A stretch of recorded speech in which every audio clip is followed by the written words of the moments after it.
off. This team got bailed out by a trash Phoenix Mercury team. Stephanie White did everything she could to lose this game, and the sabotage from last game was— Hold on. A head coach trying to lose her own basketball game on purpose. That is the accusation you just heard, stated as plain fact. Before you nod along, stay with me, because the box score tells a very different story than the take does. Exposed. Aliyah Boston played 38 minutes today. Oh, she could play 38 minutes today, but couldn't play any minutes yesterday when Caitlin Clark was playing. It was sabotage. Caitlin Clark was set up for failure. This whole thing was a scheme and a plan, and I'm gonna break it. 38 minutes for Aliyah Boston on Thursday night in Phoenix. 0 minutes for her the night before in Los Angeles. That swing is real. It happened. And it is exactly the kind of gap that gets clipped and posted within an hour of a final buzzer. The theory building online right now says Indiana's coaching staff engineered a loss on purpose to make Caitlin Clark look replaceable to her own franchise. That is not a new sentence either. Some version of the fever are better without her has trended almost every time Indiana wins a game or two while she is resting, going back to earlier this season. This time it is a serious charge to level at a professional organization and at a coach who has been in this league for years. So we are going to check it, possession by possession, before anyone treats a theory like a verdict. And stay with me, because what was actually said out loud on the record 2 mornings before either of these games tipped off changes how you should watch every single clip in this video. But it was blatantly obvious. Aliyah Boston could have played in the damn game yesterday versus the LA Sparks with Caitlin Clark. Caitlin Clark was sabotaged and set up for failure. She played in 2-minute increments. How come Aliyah Boston didn't play in 2-minute increments today? Can somebody explain to me why Aliyah Boston didn't play in 2-minute increments today, but Caitlin Clark had to? Here is the piece of evidence everyone keeps repeating. Clark, in the loss to the Sparks, playing in short bursts. Boston, 1 night later against the Mercury, playing almost the entire 4th quarter. On its face, yes, that looks strange. But strange is not the same thing as sabotage, and a rotation chart by itself is not a confession. What that clip leaves out is that Clark was returning from a back injury that had already cost her 3 straight games, and that her own coaching staff had told reporters publicly that she would be on a strict restriction the moment she stepped back on the floor. This is also not a new pattern for her. Clark's entire 2nd season in the league was wiped out by injuries. She suited up for only 13 of 44 games in 2025. So a franchise that has already lived through 1 lost season with her is not exactly a mystery for wanting to be careful this time around. We are going to get to exactly what was said and when it was said. For now, hold on to the timeline, because the order these things happened in matters a lot more than the outrage does. Aliyah Boston lower leg is too hurt to play at all yesterday, but today she's fine to play 38 minutes. 38 minutes. Knock it off. Knock it off. And here is the other half of the accusation. Boston held out completely the day before, then playing 38 minutes the very next night. On the surface, fair enough, that is worth an eyebrow raise. What tends to get left out is that Boston had her own injury on the books that same week, a nagging issue in her lower right leg that first showed up months earlier in the offseason, one she had already been managing on and off all year. She was officially listed as questionable, not full health, for that Sparks game, the same night Clark was easing back in on a restriction of her own. 2 All-Stars, 2 different injuries, 1 brutal back-to-back on the road. That is not automatically a smoking gun. It is also exactly the kind of setup that makes a conspiracy feel airtight if the only thing you look at is the minutes column and nothing else around it. Lose to the Sparks. We're only going to play Caitlin Clark in 2-minute increments, but we're not going to play Aliyah Boston at all. We're going to lose to the Sparks. Then we're going to let Aliyah Boston play damn near 40 minutes. We're going to win versus the Mercury. Then Caitlin Clark will come back versus the Aces when A'ja Wilson is playing. And if we lose that game, it'll really look like we're better without Caitlin Clark. She'll really look better. This is where the theory gets its teeth. The idea that Indiana wanted to lose on Wednesday, win on Thursday, then bring Clark back against Las Vegas and A'ja Wilson, so that if the Fever lost that one too, an entire storyline would write itself. Fever, worse. with their franchise player on the floor. That narrative did not come out of nowhere. It has been building for weeks, fed by every close Indiana win that happened to land while Clark was resting. And here is the part about the stakes that nobody wants to say out loud. Indiana came into Thursday sitting right in the middle of the playoff picture, the kind of spot where every single result in July can decide seeding in September, completely independent of who is or is not on a minutes restriction. The difference between a 5th seed and an 8th seed in this league can be a first-round bye, so a single close win over a team like Phoenix matters just as much in October as anything happening with one player's minutes in July. On top of that, a storyline like this one is not just bad for one coach's week. It shapes how a 24-year-old gets talked about in headlines and debate segments for years. It touches broadcast windows, ticket prices, endorsements, all riding on how one back-to-back road trip got managed by a training staff. Kelsey Mitchell had a hell of a game the first 3 quarters. I don't think Kelsey Mitchell was good in the 4th, but she made a big-time basket down the stretch. She finished with 29 points, 8 assists. I don't think I've ever seen Kelsey Mitchell have 8 assists in my life. 29 points, 8 assists, and a game-winning basket for Kelsey Mitchell. Now let's actually talk about the basketball, because it got buried under all of this.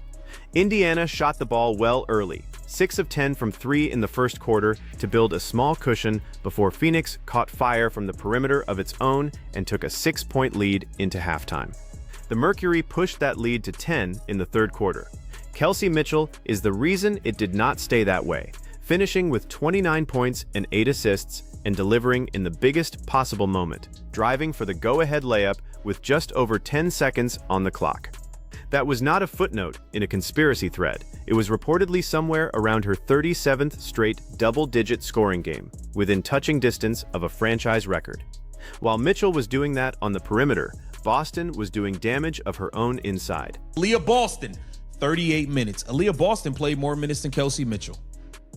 Aliyah Boston played more minutes than Kelsey Mitchell, but she couldn't play yesterday. Yeah, okay. That was sabotage.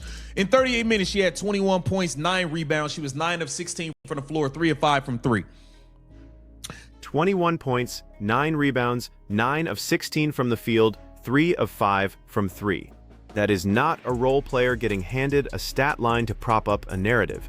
That is a voted an all-star starter having a legitimate all-star night in the middle of the most efficient shooting season of her career. If you want to argue Boston deserved more run earlier in the week, fine. That is a basketball opinion worth having. Turning her big game into proof of a scheme against her own teammate is a much bigger leap than the box score actually supports. Ty Harris had a big fourth quarter. She hit some big-time baskets. Y'all know I am not a Ty Harris fan, but I got to give credit when it's due. This girl made some clutch baskets in the fourth quarter. She played a good game. Why don't y'all just start Ty Harris from now on and trade Caitlin Clark? How about that? Just start Ty Harris, use Raven as the backup, trade Caitlin Clark, and we won't have to worry about any of it. Give Tyasha Harris her credit too. 15 points, 6 of 8 from the field, 3 of 4 from 3, in a fourth quarter stretch where basically everything she put up went in. She has spent much of this season as the first guard off the bench whenever Clark or Mitchell needed a breather, and nights like this one are exactly why that role matters, not because she is secretly a better option than the players she is spelling. If you are building a case that Indiana is secretly better off without its best player, one bench guard catching fire for a single night is not the evidence you want to hang that on. Hot shooting nights happen to role players in every league, every week, conspiracy or not. Lexie Hall only playing 18 minutes is a crime. Lexie Hall got absolutely screwed over by Stephanie White. Lexie Hall was bringing it on offense and defense, and Stephanie White finds reasons to bench her. Raven Johnson plays 23 minutes, but Lexie Hall only plays 18. It's disgusting. It's disgusting what's going on. I feel like Lexie Hall is being punished because she's too close to Caitlin Clark. Here is where I think there is an actual, fair basketball argument, completely separate from sabotage talk. Lexie Hull played 18 minutes. Raven Johnson played 23. If you want to question Stephanie White's rotation that night, question that one, because it is a coaching decision you can debate on the merits, not a hidden agenda you have to invent to explain. Is Hull closer to Clark off the floor than some of her teammates? Probably. They have played together since Clark's rookie season. Does that mean a coaching staff is quietly punishing a role player over a friendship? That is a much bigger leap, and it is the kind of leap that turns a legitimate rotation gripe into an accusation nobody can actually back up with anything. Every coach in this league juggles a rotation that some fan base somewhere thinks is unfair to somebody. That is just what happens when you have more good players than minutes to hand out. That's my opinion. That's my opinion. Okay, Michaela Timpson, that was a hell of a block you had in the fourth quarter. God damn it, you looked like Wemby. You look like Wemby on that block. Small thing, but give the rookie her moment. That block in the fourth quarter was the kind of play that gets a bench up off its feet. No conspiracy required, just a good, athletic, defensive read at exactly the right time. Now, I'll say this. Stephanie White did everything she could to lose this game. The Indiana Fever were down 10. They went on a 13-0 run, largely in part because they went to like a box-and-one zone on Alyssa Thomas. They go on a 13-0 run. Guess what Stephanie White does? She gets out of the zone. This bozo bonehead of a coach gets out of the zone that gave her that helped her get a 13-0 run to take the lead. Now let's break down the actual coaching, because this is the part that gets skipped every time somebody yells sabotage. Indiana fell behind by 10, then ripped off an 11-point run built on switching into a zone that cut off Phoenix's driving lanes. When Phoenix adjusted its spacing to beat the zone, White adjusted right back with it. That is not a coach trying to lose a game. That is a coach making live reads against an opponent doing the same thing back to her. The kind of adjustment coaches around this entire league make every single night without anyone accusing them of tanking. Every team in this league mixes coverages against a hot shooter, and every team occasionally gets burned when the other side counters it. That is just basketball being played at a high level, not evidence of anything sinister. You can question individual choices. Plenty of fans do that every night for every coach in this league.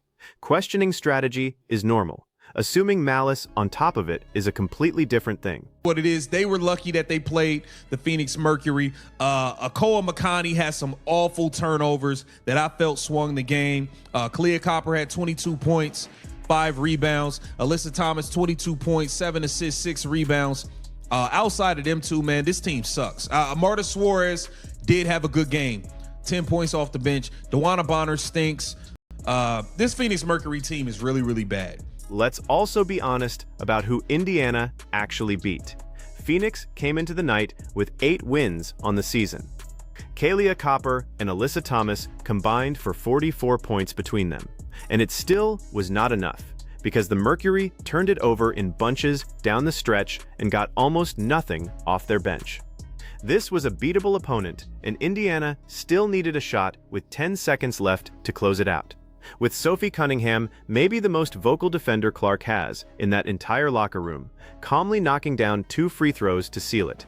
Monique Billings logged 15 quiet minutes off Indiana's bench, a reminder of how thin this front court gets the moment Boston needs a rest of her own. That is a completely fair basketball critique of the quality of this win. It has nothing to do with whether anybody was trying to lose the night before.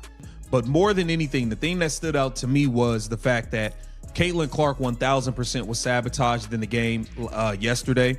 Because if Aliyah Boston could play 38 minutes today, she damn sure could have played some yesterday. And that's just the bottom line. So here is the claim in its purest, loudest form.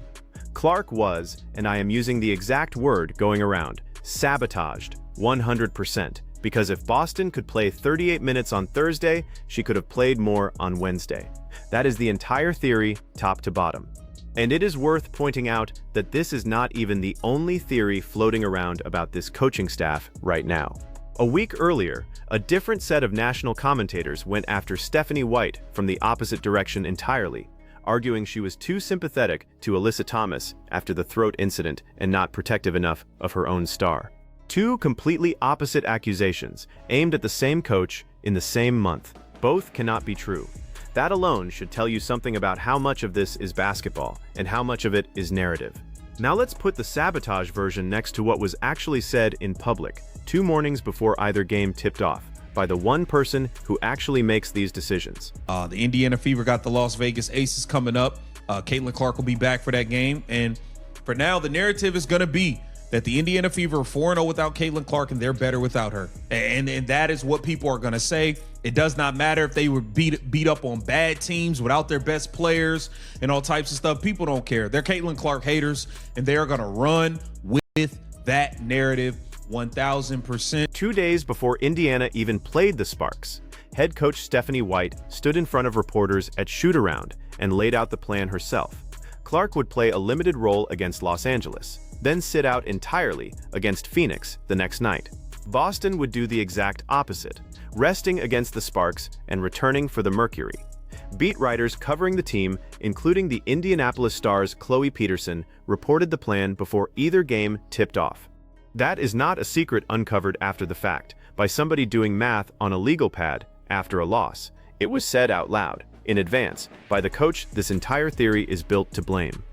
Clark had missed the 2 games before that entirely with the back injury, one that started during Indiana's June 24th meeting with this same Mercury team, the night Phoenix's Alyssa Thomas made contact with Clark's throat and drew a league suspension and a fine for it.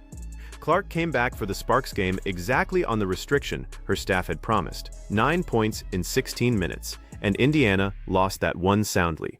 Boston, meanwhile, was nursing her own lower leg issue from months earlier and was officially listed as questionable for that same game. 2 players on a managed rotation, on a back-to-back on the road. That is what actually happened, on the record, before a single conspiracy thread existed. None of that erases the real frustration around how Clark gets treated on the floor. She has absorbed a disproportionate amount of physical contact for a player in her 3rd season. That exact incident with Thomas resulted in a suspension, and this whole saga has gotten ugly enough off the court that Thomas says she and her family received death threats and racist abuse afterward. Ugly enough that White herself had to publicly call the pile on unacceptable just last week. Boston, for her part, went on her own podcast and said flatly that what happened to Clark on that play was not okay, publicly, in Clark's corner, not against her. None of that looks like a coaching staff running a secret campaign against its own franchise player. It looks like 2 hurt all-stars being managed through a brutal stretch of the schedule, and a fan base that is understandably on edge, reading conspiracy into a spreadsheet. Man, the Indiana Fever squeak out a tough win versus a trash team. They were bailed out by the Phoenix Mercury. They got absolutely bailed out. Indiana Fever win this game 92-89. Get down in the comments. Let me know what you think. This Keep the Vision. 92-89 Fever on the road against a team they were favored to beat in a game that had a lot more to do with a coaching staff managing 2 banged-up all-stars than with anybody trying to lose on purpose. Indiana moves to 13-9 on the season, which brings us to what happens next. Clark is expected back this Sunday in Las Vegas against an Aces team that has Aja Wilson patrolling the paint and a considerably better record than Phoenix, still on the same stretch of road games that started with the Sparks and the Mercury. If Indiana struggles there, with Clark back on the floor and Boston presumably eased back down in minutes, do not be shocked if the exact opposite theory starts trending, that she is the problem, not the fix. This late stretch of the schedule has thrown one difficult road stop after another at this roster, and it is not close to over. Whatever happens on the court keeps getting forced into whichever narrative was already loudest that week. So here is the actual question worth arguing about in the comments below. Is Stephanie White handling this back-to-back exactly right? Or should Indiana be riding its 2 best players harder while they are still healthy enough to try? Tell me which side you are on. Hit subscribe if you want the breakdown before every single Fever game the rest of this season. And I will see you in the next one.